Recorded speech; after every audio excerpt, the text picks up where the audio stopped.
On a tous une question existentielle, c'est d'où venons-nous, où allons-nous, et c'est quoi la matière, le vide, la matière. Ah oui, la matière et le vide, hein, la matière. Constituée de quoi la matière, hein, et le vide, qu'est-ce que c'est? C'est l'absence de matière, c'est l'absence d'autre chose? Oh là, plein de questions philosophiques. Alors moi, je vous propose d'étudier ce qu'est l'atome, parce qu'on sait bien qu'on est tous constitués d'atomes, la matière est constituée d'atomes. Mais qu'est-ce que l'atome?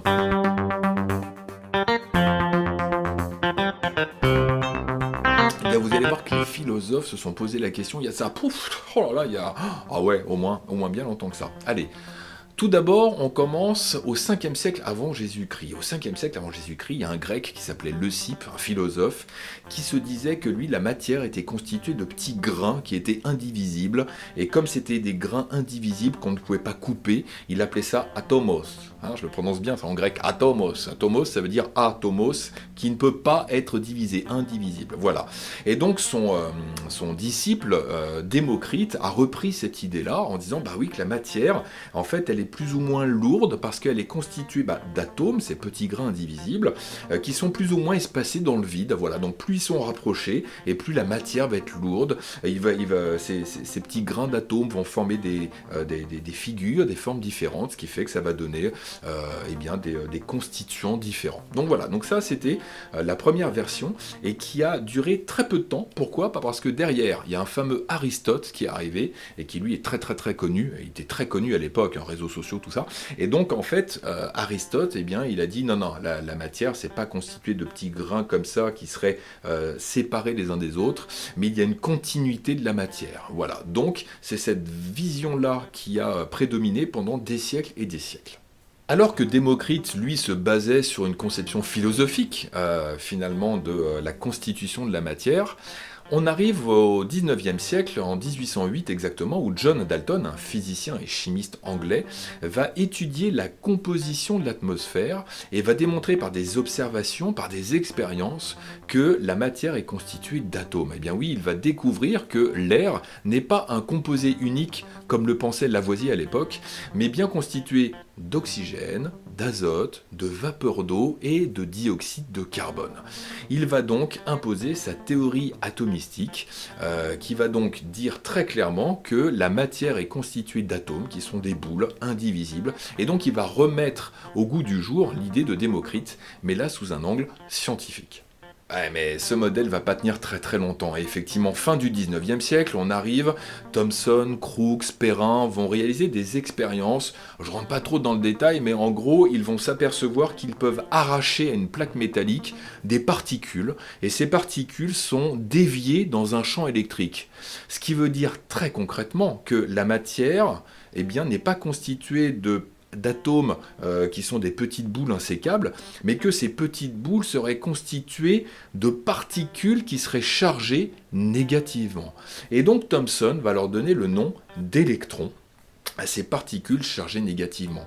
Ce qui veut donc dire que si la matière, elle, qui est électriquement neutre, est constituée d'électrons chargés négativement, ça veut dire qu'il y a autre chose de chargé positivement. Et là, le modèle du plum pudding va arriver. Le plum pudding, c'est un gâteau dans lequel vous avez des petits grains de raisin, me semble-t-il, dans un gâteau. Eh bien, c'est le modèle de l'atome à cette époque-là, c'est-à-dire on a une sorte de boule, et dans cette boule qui est chargée positivement, on a des petits grains qui s'appellent des électrons chargés négativement, l'ensemble étant neutre. Et l'expérience de Thomson prouve quelque chose d'assez extraordinaire, c'est que pendant des millénaires, finalement quasiment, eh bien, on a considéré que l'atome c'était le plus petit grain de matière que l'on avait. Eh bien non, ce fameux atome qui était insécable, en fait il n'est pas insécable, il y a des électrons, et puis il y a quelque chose de chargé positivement, on ne sait pas trop ce que c'est.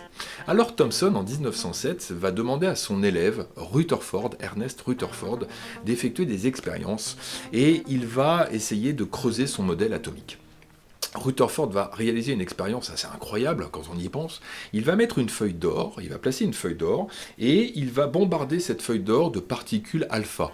De particules alpha, ce sont des toutes petites particules chargées positivement.